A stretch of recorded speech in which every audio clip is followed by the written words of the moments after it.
সুপ্রভাত, আবার চলে এলাম সকলের সামনে আমাদের রান্নাঘরে। আজকে আমি তৈরি করে দেখাবো লোটে মাছের পুর দিয়ে লাউ পাতার বড়া।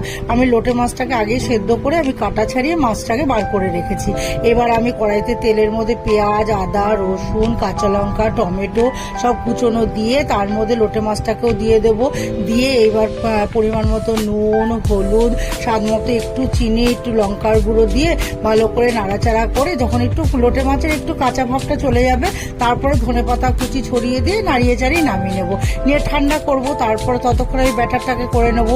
চালের গুঁড়ো, বেসন, পরিমাণ মতো নুন, হলুদ, কালো জিরে, সাদা স্বাদ মতো একটু চিনি দিয়ে ভারী ভারী করে ব্যাটারটাকে গুলে এবার লাউ পাতা একটা একটা করে থালার মধ্যে বিছিয়ে নিয়ে ওর মধ্যে আমি মাছের পুরগুলোকে দেবো। দিয়ে সুন্দর করে পাতাগুলোকে ভাঁজ করে যাতে পুরটা বেরিয়ে না যায়, দিয়ে তারপরে ব্যাটারে চুবিয়ে নিয়ে ছাঁকা তেলে ভেজে তুলে নেব।